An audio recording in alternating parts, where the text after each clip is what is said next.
The Department of Public Health and Human Services is pleased to bring you Aging Horizons. Medicare, Medicaid, Social Security, fraud, legal issues, veterans benefits, and caregiving. Aging Horizons is a program dedicated to inform and prepare Montanans on these timely issues, making a difference to you and your loved ones. Here now is today's program host. Today on Aging Horizons, we're going to be talking to Susan Gobbs. She is a contract attorney with the Department of Public Health and Human Services, and we're going to talk all about civil law. What is it? How might you interact with the civil legal system? And what do you need to know about whether or not you should hire an attorney? We're also going to talk a little bit about consumer finance, how to hire a contractor, and some resources that are available on our website. So make sure you stay tuned to Aging Horizons. You've probably seen some big-name celebrities on your TV lately talking about all the Medicare benefits you're missing out on. But the insurance companies who are paying for these ads may be pushing benefits not available in Montana. Fortunately, help is available from a friendly state health insurance assistance program counselor who can help you sort it all out. It's free, and we screen everyone for eligibility regardless of your zip code. It's Montanans helping Montanans. Call today. This is Bill. He just received his new Medicare card and is following some simple rules to protect himself from fraud. He knows to never give out his Medicare, Social Security, or bank number over the phone. And this is Nancy. She knows that to detect any problems, she always reads her Medicare Summary Notice or Medicare Advantage EOB to make sure the billing is correct. Both Bill and Nancy know that anything suspicious can be reported to Montana SMP at 1-800-551-3191. Here in Montana, we love our outdoor activities. Unfortunately, few of them are risk-free. Indeed, Montana is second in the nation per capita in head injuries that can destroy the lives of people we love. That's why you should insist your family always wear protective helmets. But you can do even more. When you fill out your vehicle registration this year, circle the Y and donate $1 to support traumatic brain injury prevention and education. Now that's using the old noggin. Providing long-term care for someone in need is a labor of love, but it is a labor. Time apart is healthy and necessary both for the caregiver and the person receiving care. It allows each a respite, time to relax and recharge. If you're a long-term caregiver, visit the new Lifespan Respite website. Financial assistance may be available. Respite for caregivers. It's okay to need it. It's okay to want it. It's okay to get it. Welcome to Aging Horizons, brought to you by the Department of Public Health and Human Services. I'm your host, Katie Lovell. And today we're speaking with Susan Gobbs, who's a contract attorney with the Department of Public Health and Human Services. Susan, thank you for being with us today. Not a problem. It's always a joy. Susan, I know that what you do is mostly civil law, and I think that that is sometimes a hard concept to wrap your brain around. So can you just start with, what is civil law? What does that mean? Okay. Civil law, as opposed to criminal law, is law that is governed by private citizens suing private citizens. It's generally not that you have committed a crime. You can be sued civilly by the government, but it's different than if you've committed a crime. So criminal law is all the things that are in the law that you cannot do. That's everything from speeding to murder. Civil law is you may have violated a regulation, perhaps. You have a boundary dispute with your neighbor. You have a water right issue. You are concerned about your apartment that you're renting from a landlord, and you got evicted and you're being sued for that. So civil law is a very, very large area of law. In our program at the Legal Services Developer Program, we carve out a couple of things we don't do and we don't offer advice on. One is family law. Family law can get very difficult. It's a very complex area of the law that we don't feel that we have the expertise to offer advice on. So we don't do that, but we do most every other civil area of the law. Now again, we only offer resource and referral, but we're noticing a real uptick in landlord-tenant law. We're seeing a lot of people who have issues with their landlords. The Landlord-Tenant Act is changing again October the 1st in a way that's not helpful for tenants. And so people are concerned about what they can do while they're having difficulties, while they're still in an apartment. They're concerned about what they do if for some reason they get evicted and the landlord wants to hold their security deposit or do something else in that area. Normally there are 3 levels of court. There is Justice of the Peace Court or City Court, depending on the size of the community you live in. There's also a small claims division in both Justice Court, and the next level would be District Court. And then in Montana, we don't have an intermediate appellate court, so we go straight to the Montana Supreme Court. Most people that we deal with have a case that's either in Justice of the Peace Court or City Court. But we do deal with some people who do have District Court actions. And when someone is looking at some type of involvement in the civil law, how do they know whether or not they need to hire an attorney? Well, there's a lot of good resources out there for a lot of civil areas. Montana Legal Services has a website called montanalawhelp.org. That's excellent if you have access to the internet. Sure. And you know how to use the internet. They have a lot of information, a lot of good fill-in-the-blank forms, a lot of ways for you to figure out what you need to do. Now, obviously, if you are being sued, you will know what court you're in because the paperwork will tell you what court you're in. Sure. And then you can act accordingly. For most people, for those Justice of the Peace Court actions or City Court actions, people can represent themselves. And in the small claims division, you actually can't have a lawyer. It is designed for litigants to just be there by themselves with the judge. Absolutely.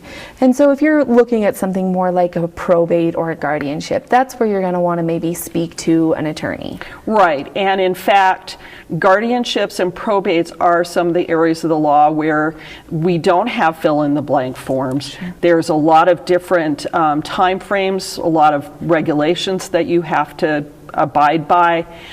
So therefore, it's not advised to try to do that pro se. Most judges won't let you do it pro se, quite frankly.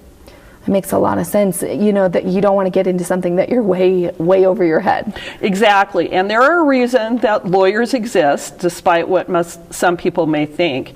And we are there as helpers. We are there to help you through this process. That's our job. And most lawyers will look at you if they think you can handle it yourself and say, you can handle this yourself. You don't need to hire me. It's only when it gets more complex that you have issues. Another really great resource in a lot of communities across the state are the self-help law centers, and you can get forms there and some general information, correct? You can, and in fact, some, if not all, of the self-help law centers have pro bono attorneys that will advise you for free. And they'll have an attorney who will sit down with you for a half an hour, and explain stuff. They won't represent you ongoing, but they'll give you a place to start and give you some tips on how you should proceed. That's a really great resource for folks that don't have access to the internet, can't print those forms and stuff. Right. All right, when we get back, I want to talk a little bit about consumer law, and that's a huge area of civil law. So when we get back, we're going to talk a little bit about what consumer law means and the areas that you might be interacting with consumer law, and then some of those important tips about how you're going to want to hire a contractor, the things to look for when you're signing contracts, and how you can look for resources on both our website and on the internet in general. So make sure that you stay tuned because we've got some really great information coming back.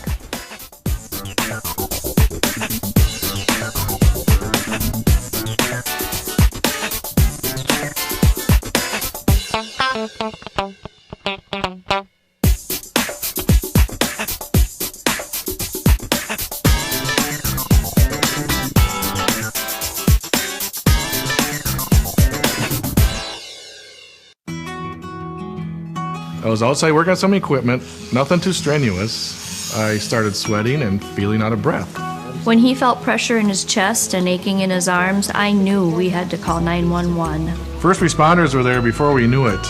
38 minutes later, the doctors had restored the blood flow to my heart.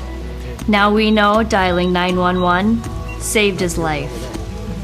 Your life is on the line. This message sponsored by Mission Lifeline Montana. I take care of my wife at home. When I found out training was available, I said, sign me up. It's made a huge difference. When my husband was injured at work, it was life-altering. The classes taught me that it's okay to grieve, to ask for help, and to better cope as a caregiver. My dad lives 4 hours away, and the Powerful Tools classes taught me that it's okay to ask for help. I highly recommend them. To find out about this course for caregivers, go to powerfultoolsforcaregivers.org. It's amazing the difference a little training can make. Can you say ombudsman? Ombudsman. Benson? Uma Doodlesman? Fortunately, you don't have to say it right to get the help of a long-term care ombudsman. If you or a loved one reside in assisted living or long-term care, an ombudsman can help resolve any issue. And these services are completely free and confidential. Now, why don't you try that again? Ombudsman. Out here, we love our animals, from the wildlife to the livestock. Inside, it's the same. They're just like family. We keep them happy and healthy, most of the time. Secondhand smoke puts pets at risk for cancer, feline lymphoma, vomiting, increases the risk of tumors and lung cancer, even causes eye and skin disease. Secondhand smoke puts your pet's life at risk. Did you just text me? I didn't want to disturb you if you were sleeping. Sleeping? I'm sitting right next to you, silly. There you are. Hey, I found a couple of Medicare helping programs online that I think we ought to look into. It says if we qualify, we can get help paying for our prescription drugs. Oh, and there's a program that can help pay our Part B premium. To learn more about extra help and Medicare savings programs, call your local SHIP counselor today. Maybe I better text him.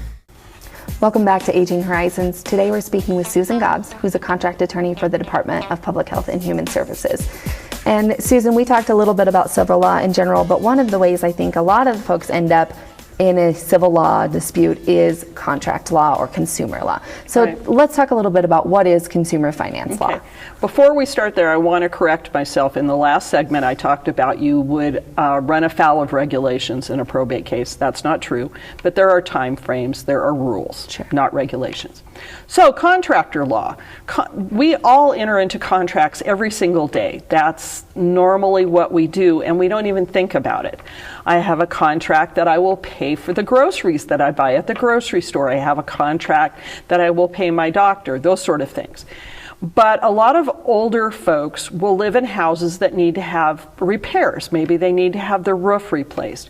Maybe they need to have something in their house remodeled so it can be ADA accessible if they're now in a wheelchair or they need some access there. In Montana, we're very casual. As a place, we take people's word as their bond. We handshake, and it's fine. It's not fine when you're doing contracting work. So one, if somebody comes to you and says your roof needs to be replaced, do not believe them. They're trying to sell you a new roof. You only get a new roof if you have somebody who has no financial incentive to put a new roof on your house to tell you need a new roof. Same thing with any kind of contractors. You want to make sure that they're licensed, that they're bonded. If they're an independent contractor, you want to see their independent contractor paperwork. You want to have anything that they give to you to be in writing. For an example, our family just asked to have some work done on our property. We got 3 separate bids from 3 separate contractors, and there was about a $2,000 difference between the 3 bids, and we were talking about a job that was less than $5,000. Wow. So you really want to look and see what they're going to do, how they're going to do it. We've seen several instances in Montana where we have seen a company or companies, we believe, that prey on seniors. And they'll come in and tell somebody they need a new roof. They'll tell them they're going to give them a deal. Well, they're giving them a deal, all right. They're charging them more than anybody else in town would charge them. And usually the work is shoddy. And then the bad thing about a contractor situation is they can put a lien on your house. And so it is a very important thing that you get everything in writing, that you get multiple bids, and that you make them live up to their bond. Don't give them all the money up front. You can give a certain proportion up front and maybe pay a little bit as things get done, and then give them the rest of the money at the end. And there are ways and places that you can check to see if someone is registered as a business in Montana. Where would someone do that? Well, first off, you'd go to the Secretary of State's office to see if they're a registered business. You'd go to the Department of Labor and Industry to check and see whether they have their independent contractor license and see what they have there. You can also demand to see their insurance paperwork, and that is something that you could check with the insurance commissioner with as well. So the main thing is you have governmental offices that can tell you that this person has done these things. But the best thing to do is ask to see their paperwork and ask to get a copy of their paperwork. Yep. Absolutely. And I think one of the ways that we see these really upticks is anytime that we have any type of natural disaster. So any of your hailstorms, your windstorms, you see these fly-by-night companies move in. How can you tell if someone is a fly-by-night company versus a local business? Well, one, you ask where they're from. You know, if they show up again at your door unannounced, hey, we see you need some help. I'd also be very cautious in that I have been personally in a situation where it was a local company, but they hired an out-of-state crew that did not do a good job. So ultimately it was the Montana company's responsibility. So you just want to make really sure who you're dealing with. And if it's not something that's structural, if it's just cosmetic, if you don't have a leak in your roof, you can wait and wait until it dies down past the crisis point and get your roof done later or get your repairs done later. Absolutely. And that getting multiple bids is so important for folks to really understand what the going rate is for things like roofs. We've seen those scams time and time again. And then if someone is looking at a consumer finance issue, maybe a credit card debt, anything like that, is there something that they can do to make sure that their assets are protected should they be sued? Well, the first and main thing we've talked about is the Declaration of Homestead. What a Declaration of Homestead does is it protects a certain dollar amount, which is just under $400,000 right now, of your primary residence from an unsecured debt. Now, it won't protect from your mortgage or a reverse mortgage or a contractor lien, but it would protect your property from being foreclosed on for purposes of a credit card debt, a medical debt, a lawsuit related to a personal accident, that sort of thing. That's what's referred to as an unsecured debt, and your property would be protected, just that dollar amount. But it has the effect of discouraging lawsuits when what the proceeds are from that lawsuit's going to be is significantly lower than that amount, and they generally will not pursue. Absolutely. Well, that is such an important resource to have for folks in the community. When we get back, I want to talk a little bit more about the resources that we have on our website and some of those trainings that you have given and many others have given. So when we come back, we're going to tell you a little bit about the Legal Service Developer website and some of the training and resources that you can find there, so that if you're facing a new legal issue that you haven't thought of before or don't have any experience with, you can look at the resources that we've already collected for you and put together for you in nice, neat little packages. So make sure you stay tuned.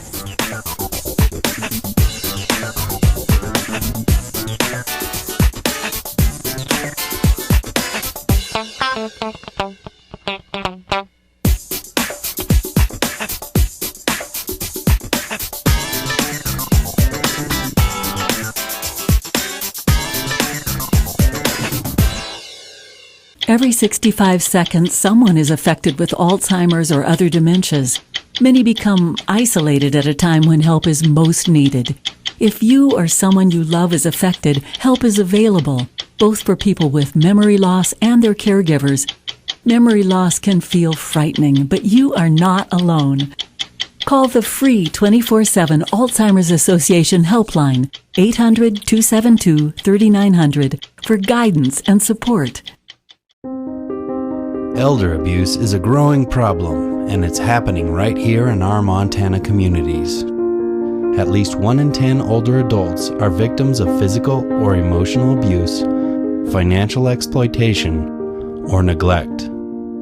To get help or report elder abuse, Call your local area agency on aging or adult protective services at 1-844-277-9300. Today, class, we'll be discussing the term ombudsman, a word we borrowed from the Swedes and never gave back. Say you're a resident or you have a loved one in long-term care. Now, what do you do if you're not happy with the care and services you receive? You call your long-term care ombudsman, of course. Your ombudsman is available to support you and your rights. An advocate on your behalf could be the ticket. This is your home. If you have questions, the numbers right there below me have all the answers. Class dismissed. I was angry and upset when the doctor told me I have diabetes. I just didn't want to deal with it, the needles and the diet restrictions. But after I started to learn about it, those feelings changed. I was at risk for a heart attack caused by high blood sugar. That got my attention. I started watching my diet and making sure I got enough exercise every day. I want to be around for my grandkids, and now that I know what to do, it seems like a small price to pay. Ask your doctor about diabetes education or visit montana211.org. Welcome back to Aging Horizons. Today we're speaking with Susan Gobbs, who's a contract attorney for the Department of Public Health and Human Services, and we've been talking all about civil law. So Susan, we've talked about general civil law, we've talked a little bit about consumer finance, and now I want to talk about some of the resources that you and I have put together that are available on our website.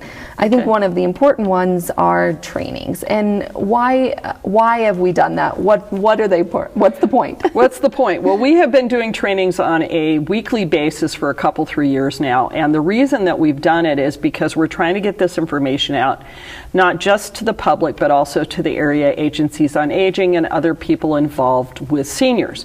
And the trainings are pretty wide. They're everything from a legal training on guardianship and conservatorship to slip and fall, how to deal with someone who has dementia, what sort of programs the department has available that the general public may not be aware of. And those are available on our website. You can get to them, you can watch them. They're available for the general public, and the whole idea is that we may have stuff that's available for you that you are completely unaware of. Sure. And our job is to educate seniors in whatever way we can. And it's not strictly limited to legal. There's a lot in there about caregiving. And so often we have caregivers, they think they're by themselves, they think they're the only people that have to deal with this. And it's so important to know that these resources are in fact available. Absolutely. I think a lot of people that interact with the legal system as they age, it's probably maybe the first time they've ever had to interact with the legal system. And I think a lot of the issues that seniors face, like caregiving or powers of attorney guardianships, they maybe didn't even know were legal issues to begin with. Right, and a lot of times we just live our lives, and until there's a crisis, we don't know what we maybe should have done earlier. So it's very important for people to feel like they can call us and get advice, and also be able to access the resources we have on the website. We also have some legal forms on the website. Those are examples only. They are not for you to pull off the website, fill in the blank, and think you've done your work. So it's just really important to realize there are resources available. We exist to help you. We do not charge anything for our services. I think that's really important, because even yesterday I had somebody say, well, what's the charge going to be? There is no charge. We are doing this off taxpayer dollars through the Older Americans Act and through general funds from the state of Montana.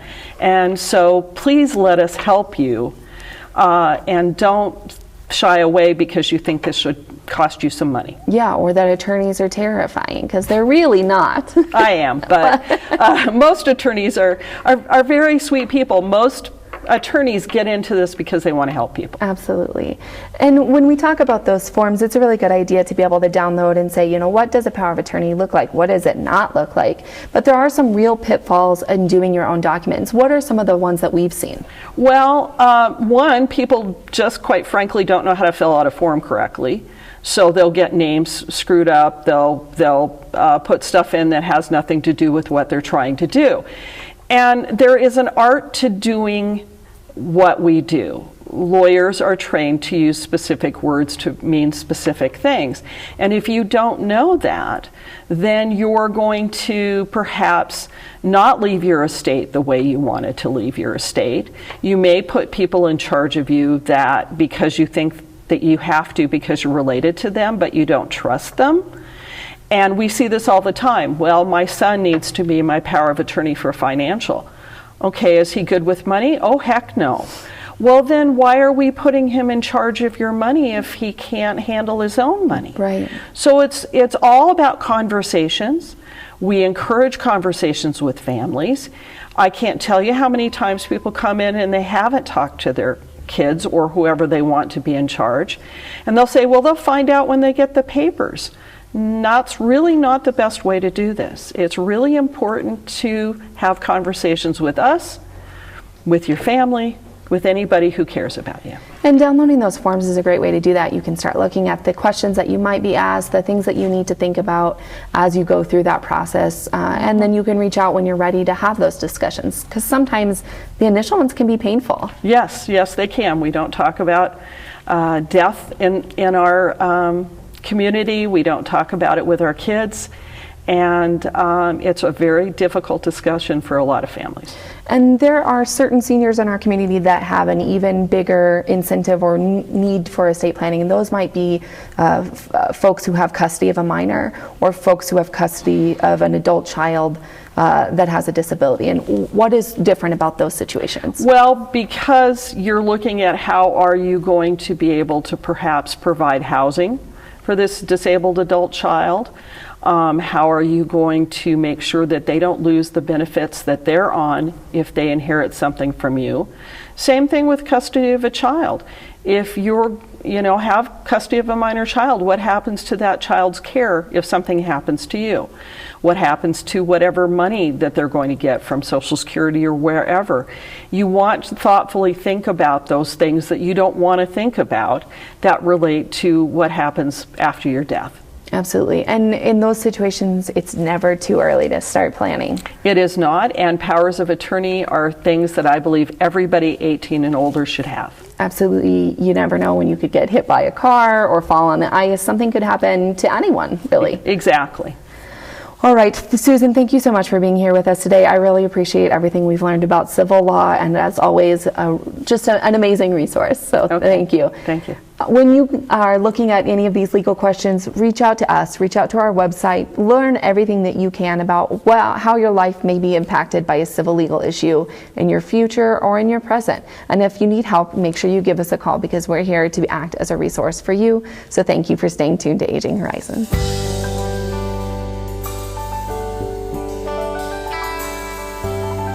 Special thanks to the Department of Public Health and Human Services for their continued support. Hosts on Aging Horizons are program specialists at the Montana Office on Aging. Production facilities provided by Video Express Productions. For more information about Aging Horizons, call the Department of Public Health and Human Services toll-free at 800-332-2272.